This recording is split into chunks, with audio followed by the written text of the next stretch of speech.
Welcome into another episode of the Fourth and Goal podcast. I'm one of your hosts, Drew, along with Rob, my co-host. Say hi to the people, Rob. How you doing, folks? Let's go. We are here in the playoffs, and the season is over. It goes so fast, doesn't it?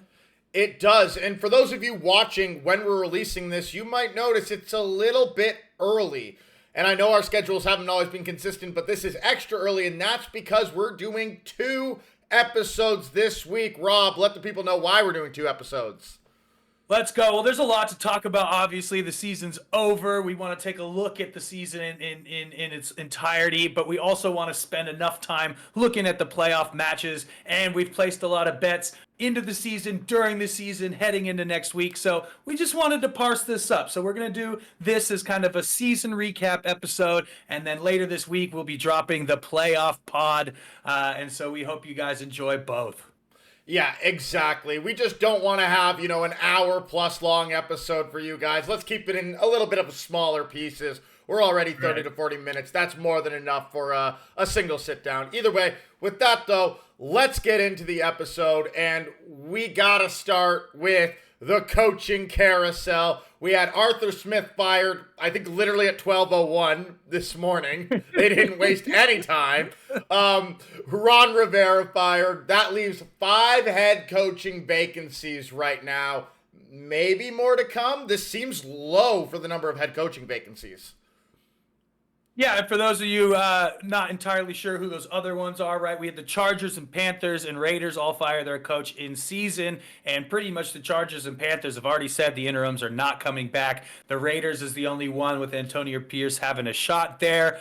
I think there will be more bloodletting. I'm not entirely certain. I actually only think there might be one more coach on its way out. I think these franchises are starting to realize it's hard to do this job, and you can't just go one bad season and kick somebody out. We're not all Mike Tomlin. We're not all going to win every single season that we're a head coach for 16, 17 years.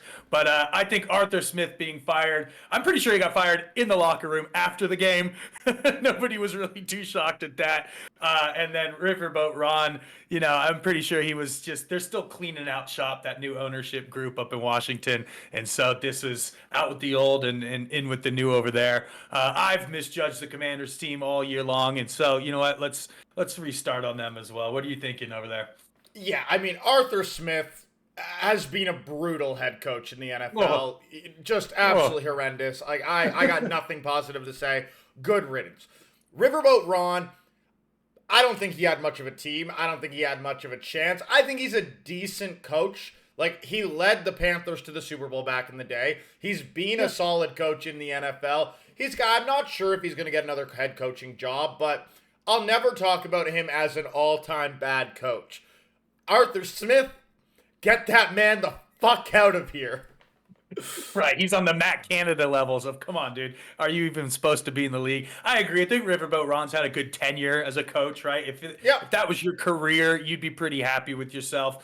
Another discussion point as well, the Panthers fired their GM, so they have cleaned house on most of the management there. That new ownership group has not been, well, I mean, the owner got fined $300,000 for throwing beers at fans in the stands. You can't do that. You can't do that.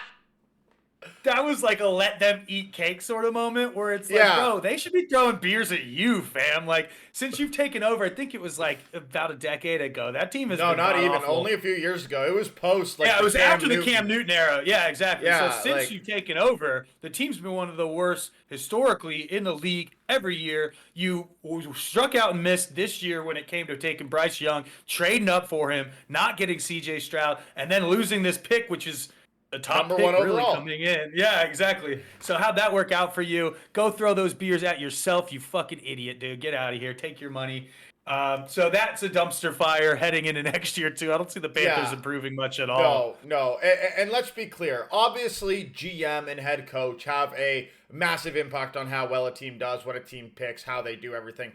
But the ownership has a very important spot in this too. A good owner, 1, hires the right people, 2, gives the right people the amount of leash they need to do the job well, and 3, knows when it's time to move on. You look at David Tepper, the owner of the Panthers, hired Matt Rule. Terrible hire. gets rid of him, brings in Frank Reich, fires him midway through his first season with the team, and now fires the GM. And it's like, okay, but like, you seem to be a problem here. Right. I mean, we see that time and time again. The Warriors were a great example of getting rid of an awful owner, bringing in an ownership group that set the tone, set the culture, changed everything about that. I think the Commanders are hoping for a little bit of that, following the Magic Johnson Los Angeles Dodgers spice, right? And so they set the tone. It's all top down, these organizations. They're little fiefdoms. And so you have the cult of Jerry Jones, right? You have the Rooney family in the stable Steelers, right? And so these things are not irrelevant whatsoever, right? These are it's the fundamentals. It's the reason I've talked about this before, why I'm actually excited for the Lions right now. It's because all this turnaround that's happened with the Lions coincides with not new ownership group, but a new team principle. And that's important. When you see that not flowing through a GM, not throwing through a head coach or a player, but through ownership, that gives you confidence that this can last for an extended period of time, like it has with some of these really good dynasties. Right. And the Lions actually have the benefit of having a legacy heir doing pretty well. Normally these like spoiled heir kids are awful, right? The Davis kid, Dolan, right? James Dolan. James Dolan, MSG. Like, come on, you have so like look no further than James Dolan if you want to see how badly an owner can fuck up a franchise. Like, come on. Yeah, right. He wishes he was Genie Bus. But anyways, I think that's one last name I want to throw out there. Bill Belichick on the hot seat. Everyone's talking about Bill Belichick on the hot seat. I want to say, my thoughts on Bill Belichick. If you want to say, Bill, you are no longer the GM, I think that's fair. If you want to say you're just the head coach, I think that's fair. You can't fire Bill Belichick. I'm not saying they won't, but that would be one of the dumbest decisions you could make. Like, this guy's a phenomenal head coach. Nobody would ever deny that. Like, take away his GM duty? Fine, I get that. But don't take away the coaching job unless you want to have like 20 years of suffering. That's like saying Popovich never won without Tim Duncan. It's like, okay, yeah, fine, but he's still a great fucking coach. And like, sure, he's having a bad year or two and the roster's not where he wants to be. But the X's and O's, the culture, all the other stuff we were just talking about is still there with Bill Belichick. I think as long as he wants to coach, he should be able to have a spot on the Patriots, but definitely somewhere in the league.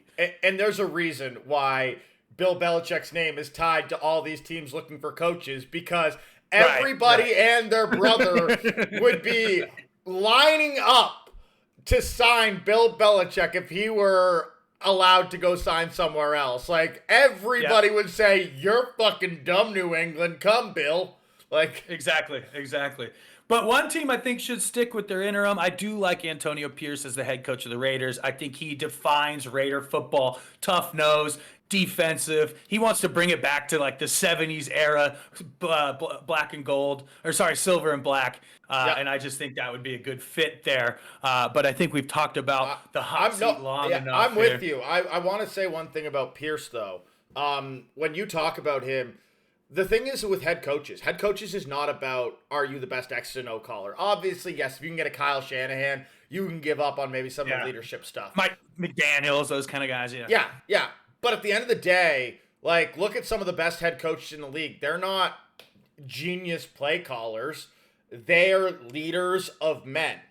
And so that's what Antonio Pierce feels like. Go out and get a good OC. Go out and get a good DC. That's not what you need Antonio Pierce to be. You need him to get everyone hungry come Sunday nights. And the two longest tenured coaches in the league are exactly like that, Harbaugh and Tomlin, right? They've put great people around them, and they just know how to command the locker room and get these guys to perform. Exactly. Harbaugh was like a special teams coordinator and 1 year as a defensive backs coach. And Tomlin was too. Yeah. Tomlin started wide receivers, ended up defensive backs, and then was on that Tampa Bay team underneath Gruden, and then boom. That was it.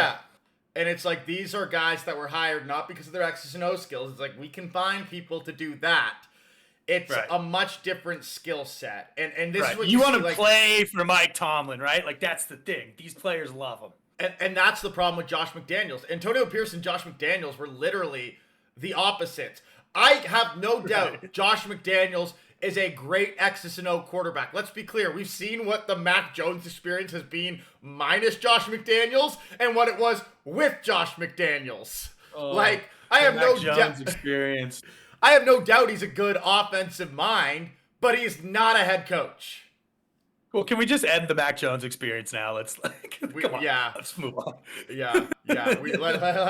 Like this segment, let's move on from Mac Jones. Yeah, exactly. So we do have some notable injuries heading into the week. Unfortunately, TJ Watt, near and dear to my heart, will start there. Good news about that injury is it seems to be the best case scenario. It looks to be an MCL sprain, second degree. We're hoping he plays, but we are playing on Saturday, so it's a tough turnaround. Over closer to your home, Sam Laporta, young kid. That's a tough L to take there. What's the outcome on him? It's better than it looked on the field, but he's going to miss time. Damn, you guys need him too. If you're gonna have any chance, really, he opens up the God, field. if we're gonna have any chance, like I still think we have a reasonable chance against the Rams, but like, yeah, we'll get into that tomorrow. I love Sam Laporta, given the fact that when asked who his tight end comparison was, he's like, "I'm the next Aaron Hernandez," which love it, kid. Love that shit, kid. Just an assassin's mindset. Just Compare yourself to Aaron Hernandez. Anyways, the last two I think of note is over in the Philadelphia Eagles. If I say of note as if they're a good football team, but AJ Brown and Jalen Hurts caught the injury bug. I don't know if it matters. That team's awful. Yeah, they're not playing well. I mean, even if they're both healthy, like they have the advantage. They get the Buccaneers in the first round, the one playoff team that may legitimately be worst.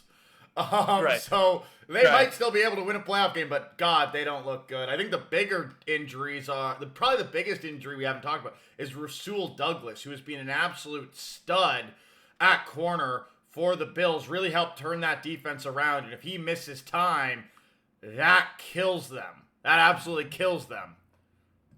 Yet another defender going down for this Bills team. Again, I don't even know how they're managing to still play so well, but they do have something going for that team. They're a frisky team this year. And although we'll get into the playoffs more on the next pod, what do you think about the fact that there's an all-Peacock playoff game? Peacock being the NBC special whatever. I hate it. I fucking hate it. Like that shouldn't be allowed. Like, I know that they paid a shit ton of money to get people to be like, hey, if you want to watch this playoff game, come to Peacock. I'm very happy I'm in Canada. I don't have to worry about that shit. I just get it all on the same service. But at the end of the day, it's like, God, how hard is it? Like, you should not be making your sport so hard to watch as a fan. My old-timey parents, they're like, where do we go to watch the game, right? Like, they don't know. They can't go online. They're not going to figure out how to download and install Peacock or whatever. I have my bootleg sites that I'll just like, I'm fine. I'll have the game on either way. They're like trying to figure out if they go to the bar. Do the bars even have it? Like, this is, and I think it's going to be the Steelers game. I'm pretty sure it's the Steelers-Bills game, which is on Peacock. So fucking, yeah, it is what it is. The whole thing is dumb. The whole thing is dumb. They'll figure it out. Like, it's the reason why all the NFL isn't on Amazon is because they understand they want to get the game to the general public. But like when you have I'm fine. If you want to put Thursday night prime football on Prime Video, fine. Those who don't have it, whatever. It's Thursday night football, who cares? But playoffs? Not the game. Playoffs? Practice? Practice. There you go. That's the one. Sorry, I always confuse those two. But playoffs? Yeah. But they are who we thought they are. So yeah, exactly. Speaking of which, should we take a look at last week's games? Any thoughts there? Again, we'll pop up the playoff schedule in a bit and talk more about that next week. But we have some big games from this last week I want to recap. Yeah, go ahead. I see your I mean, the one game I want to start with, we talked about how bad the Eagles were. The Eagles lost again to the Giants. Dude, I'm so upset. I had a money line parlay, Bucks, Eagles. I was like, dude, I was sweating the Bucks more. I was like, Eagles should be able to beat the Giants after losing like 4 in a row. No, fucking Tyrod Taylor's out there winning games for the G-men. defeating the Eagles. The Eagles are bad, dude. This is no longer. This is a Super Bowl hangover and then some. Like, I don't trust this. They look like the Chiefs. Both of those teams. I don't trust either one of them heading into the playoffs right now. The Chiefs, they don't look like the Chiefs because the Chiefs have still won some games, have lost some close games. Like, they've lost some bad ones, but, like, in a tougher division, a conference. They have not lost. They've lost to, like, the pesky Raiders, who have been playing really well lately. They lost to the Broncos. When the Broncos were on a massive win streak. Being all uppity and stuff, yeah. Right? Like, they didn't lose to, like, versus the Eagles are like, we're out here losing to the Cardinals and the Giants. Yeah. Yeah. I'm staying away. Yeah. I mean, there was a chance that the Lions were going to make the 2 seed. If the Eagles and Cowboys had both lost, they were going to be 2 seeds somehow after all that. And so the Eagles lose, but the Cowboys actually managed to handle its business against Cowboys handled their business Washington football team. As they should. Like, it was Cowboys versus the football team. It was the Eagles versus the Giants. Speaking of handling their business, we got to go over to Steel Town, Mike Tomlin, and the Pittsburgh Steelers whooping the number 1 seed AFC champion Baltimore Ravens. Tyler Huntley once again. This is now the second year. Last year it wasn't, but the year before we also beat the Ravens on the last game of the season against Tyler Huntley to make the playoffs. So this seems to be a nice tradition of ours. We beat the Ravens twice now this year. Fuck them. You lost your money, which I'm normally not a fan of, but this time around, fuck you too. And so the Steelers sneak in, and before we leave the AFC North, the Bengals win, which means the AFC North, which I have been promoting all year long as the toughest division, finished with 4 teams above 500, the first time in 88 years, a.k.a. the history of the NFL. Shout out AFC North.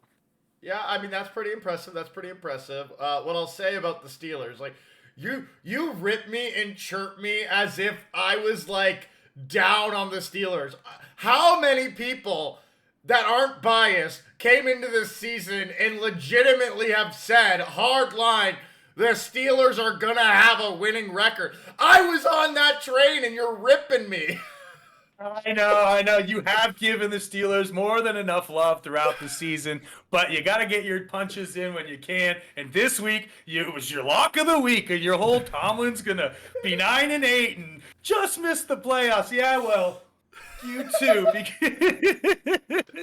Which takes us over to why we made the playoffs, not just with our stellar win against the number 1 seed Baltimore Ravens, but the Jacksonville Jaguars are who we thought they are. I didn't at the beginning of the season. I thought they were going to be good. They lost 5 of their last 6 down the stretch to plummet out of the playoffs. Oof. So here's the question. And their one win was against the Carolina Panthers. Ouch. Bravo. Here's the ultimate question. If you had a game right now between the Jaguars and the Eagles, who wins? Nobody. It's a tie. I'm calling a tie in overtime, like 13-13 tie. But yeah, those 2 teams, they fell off harder than Russell Wilson's contract. We're going to get into Russell Wilson's contract because you won some money off that. Yeah, exactly. But we'll get there in a little bit. A couple of other games worth noting, I would say. That Texans-Colts game was exciting. We picked differently. We did. And, like, at the end of the day, that game was a toss-up. Like, it came down to a 4th and 1 play in the red zone. Gardner Minshew did his job. Hit the open man for the first down in the hands.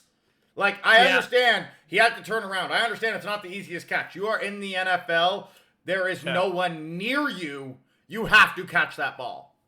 You have to catch that given the time, the situation, season on the line. Like, this is what, when you step up the plate and you're pretending to hit home runs as a kid, these are the scenarios that you're thinking about. The better question would be, why is a guy with 6 receptions in that position in the first place? 6 receptions on the season? I would trust Jonathan Taylor more to catch or Moss to catch a ball out of the backfield than this guy, and more power. Again, it sucks that he's even in that position, really, because obviously the moment was too big for him. I'm with you, because at the end of the day, when you're 4th and 1, you might say, we had Goodson in there because he's always in for the passing situations, maybe because he's a better blocker, so you like to threaten that part that he's going to stay in. Maybe because he might be a better pass catcher, like tough ball catcher, than Moss or Jonathan Taylor. I don't know what he is in practice, what he is in all the other stuff. But at the end of the day, that's all well and good first 3 quarters. When it's game on the line, you put your best players on the fucking field. I'm not saying you need to go to them, but they gotta be on the field. Right. And to be a bit, and I know we've talked about this, I actually am one of the few people who agrees with Pete Carroll in the Super Bowl calling the pass play, not the run with Marshawn Lynch. But you still had Marshawn Lynch on the fucking field. You still had him on the fucking field. Right. You threatened him. Right. God damn it. And I still think that was a bad play call. He got outcoached there. That's a different conversation for a different time. But this was a good play call. Dude was open. It was there. And for some reason, it reminds me of actually Game 6 of Spurs Heat when Popovich benched Tim Duncan. And so when LeBron misses that long 3, no one's there to grab the rebound for the Spurs. Who grabs it? Chris Bosh dishes it out to Ray Allen. And then that question was asked, why is Timmy not on the floor for that last possession, right? It's a similar, that's more where I would align it to in this situation. Obviously less stakes, less Hall of Famers involved, but still, just a questionable personnel call. Almost as questionable as having 2 ineligible tackles trying to catch some passes in the end zone, but we'll... Too soon? No, we ain't getting into that. But yeah, all right. Well, I think that was a great game. I think most of the other games, I mean, a lot of games were meaningless. A lot of games were effectively meaningless. Or maybe at the time they might have had meaning, but you move on. Didn't. The Bills made a nice comeback. They got the 2 seed somehow. How the fuck did they end in the 2 seed?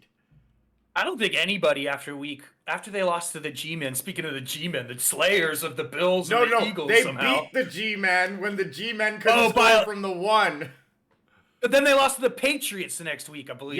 Yes, they lost to the Pats. Yeah. And they almost fucking lost to the Giants there. Anyways, when it was right around there, I don't think anybody had them winning either the division or making the playoffs. The number 2 seed. Yeah, even making the playoffs. But one thing that you have been on all along and started making me money down the stretch is that the Dolphins are bad against good teams. And I think we've seen it yet again. They only beaten teams with sub 500 records, I think. And when these good teams come in there, they just smash them. They really do.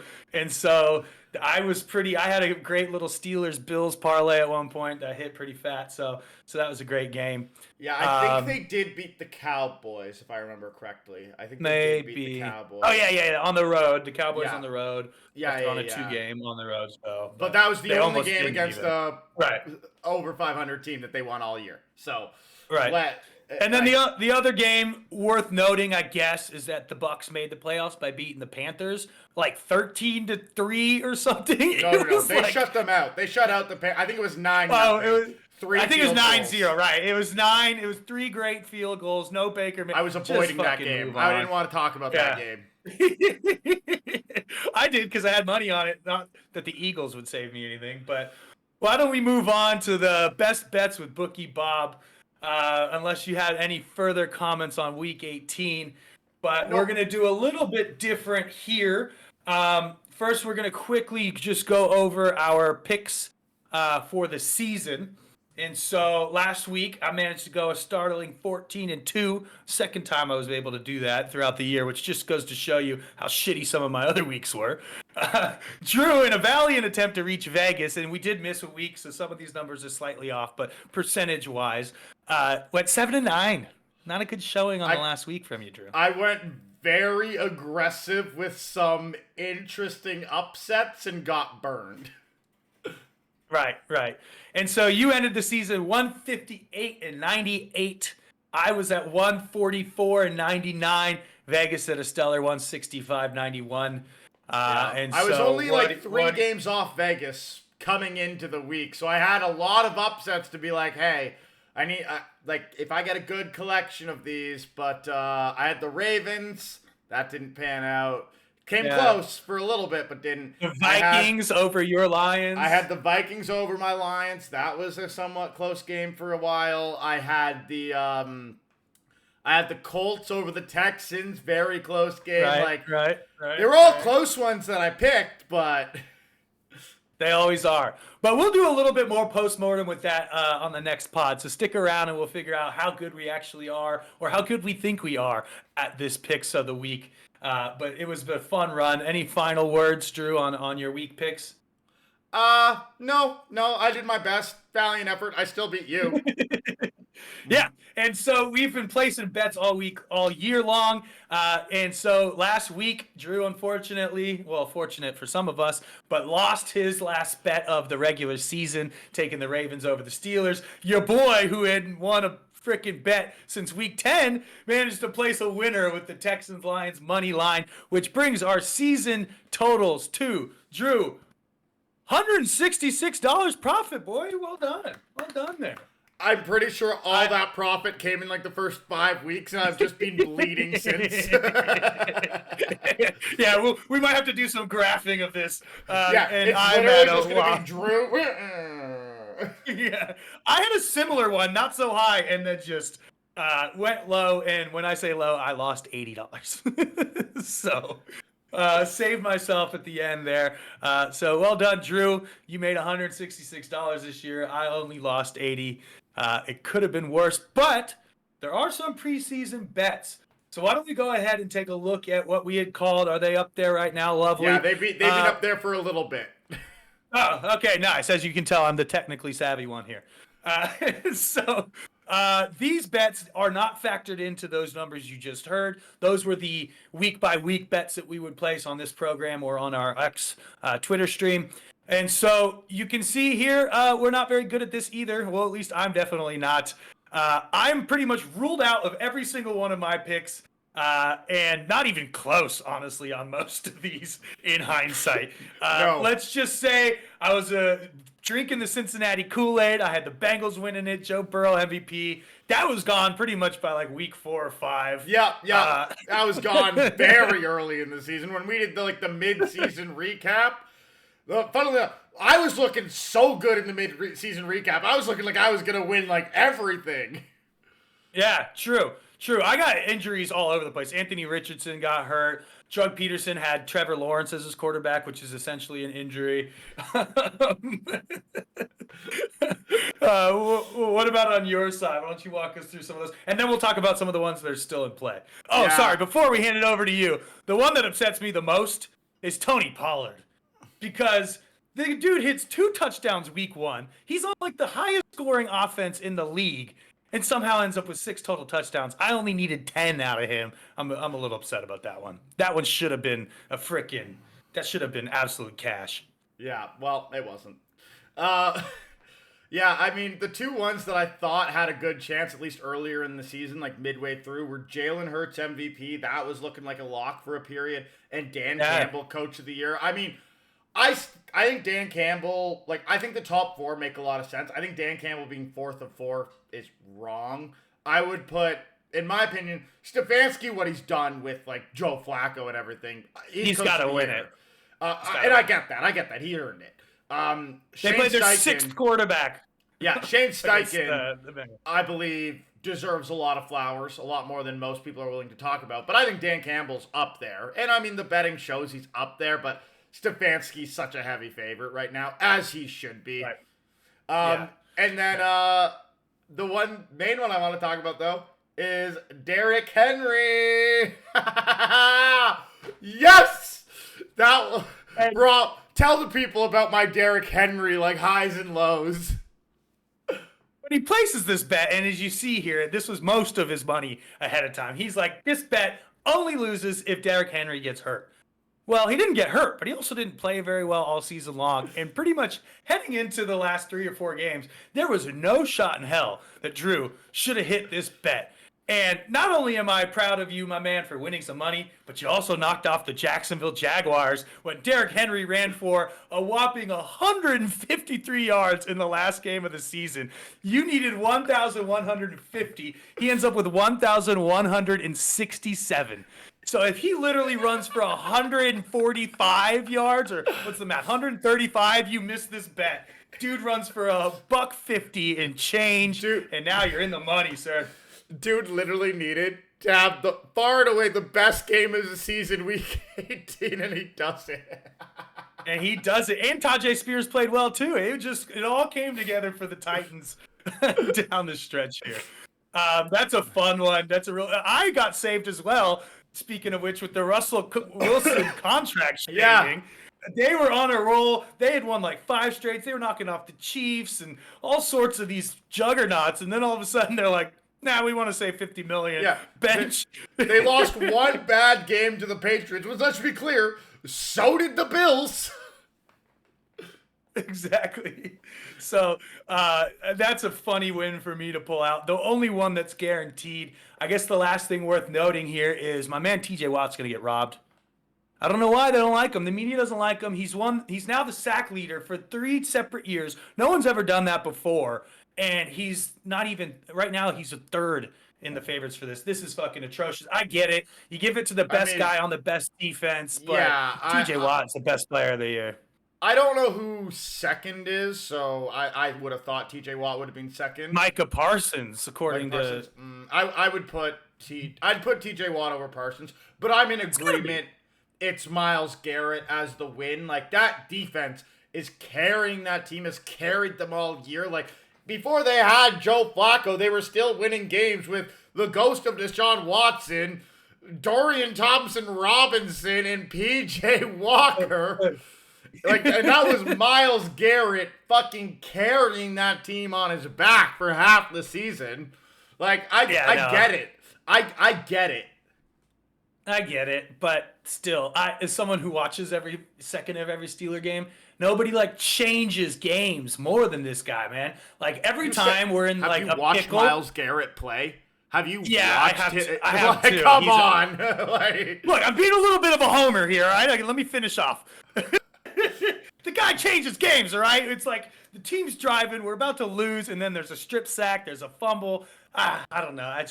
I think he has a chance to win it again next year, to be quite honest. I'm going to take this. You heard it here first. I'm taking it next year, too. TJ Watt, Depoy. Let's go. Fair enough. I mean, he'll be up there every year. I think there's a few guys that'll be up there every year. Nick Bosa might be back with a full training camp. Aiden Hutchinson. Garrett could go back. Garrett could be back. Like, there's a lot. Just, let's be clear. Like, similar to how MVP is just a quarterback's award, Depoy is just an edge rusher's award at this point. Like... Yeah, no, 100%. It is. Now, considering TJ Watt's most likely not winning this award, I will be down $62 additional to my 80. You have a shot here, as you can see, folks at home. If the Niners win, you're up in the money big time. Otherwise, if you lose out, Campbell's, I put it as a maybe, but probably not going to win it. He's not going to win it. So, it's the 49ers. That's kind of my do I win money, do I lose money. Right now, I'm in the money because I could cash out today my 49ers bet for, I think it was $70 they're offering me. I'm not doing it. I'm letting it ride, but like that's what I could cash out for today. Yeah, 100%.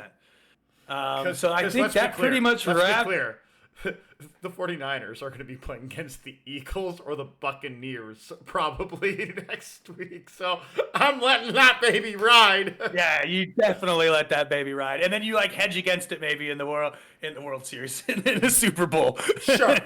If need be. Yeah.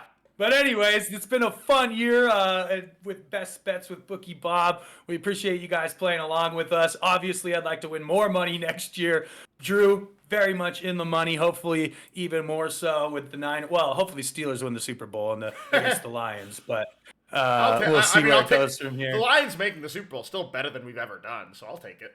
Right. And join us later in the week while we look at a little bit breakdown of our picks throughout the year, as well as taking a look at the playoffs and placing, as you know, more bets because scared money don't make no money. Let's go. I'm scared money. I make money. Well, no scare money, no make money. So. Okay. Thanks, everybody. All right, We will buddy. see you in a couple days. Later. Cheers, all.